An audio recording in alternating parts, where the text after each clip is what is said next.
Thank you for viewing Singularity Now, the artificial intelligence timeline, where we count down to the technological singularity and the dawn of the post-human era and the automated totalitarian control grid. These are your biggest headlines for the week. Video footage emerged of a reportedly autonomous tank made by Russian military contractor Kalashnikov destroying targets in a field test. The U.S. Air Force will arm its so-called Reaper drones, fixed-wing unmanned strike-capable planes, with air-to-air missile systems, a first. A Hoover Institute researcher concluded militaries with armed drones will be able to coerce enemies with just the threat of using them. The U.S. Defense Department tapped Google to develop an AI system that will analyze data captured by drones. This means Google is now officially a military contractor. It also reveals the desperation of the world's militaries to quickly arrive at AI solutions for drones and warfare robotics. Singaporean military contractor ST Kinetics is developing strike-capable multi-rotor drones. University of Texas at San Antonio researchers developed a cloud-based AI system that learns in a manner they say is similar to how humans learn.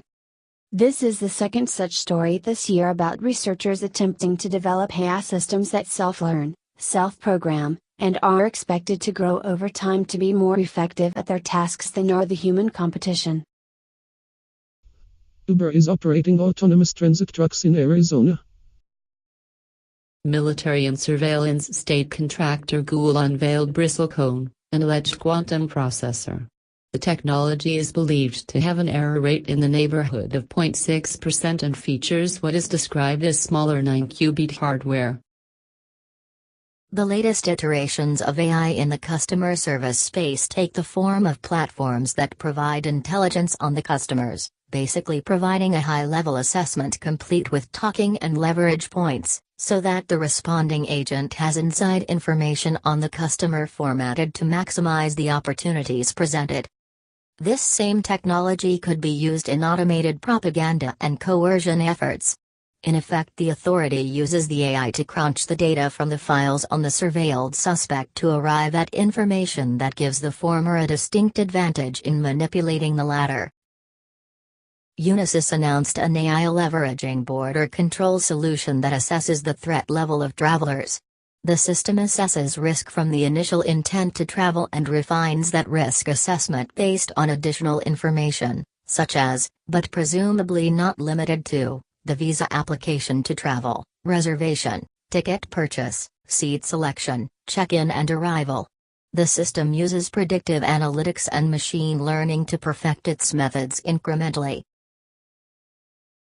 The American Civil Liberties Union launched a public education campaign centering on smart city technologies, such as street lights, that double as surveillance technologies. The U.S. spy state apparently set up a proxy satellite outpost an hour north of Oslo, Norway, where it monitored the communications of Norwegians as part of the global war on terror. The legality of its operation is apparently unknown, but liberty advocates say it is against both the countries and international law. A watchdog group reported tech from a California-based supplier was used in a mass hacking campaign by Turkish forces targeting Kurdish computers on the border.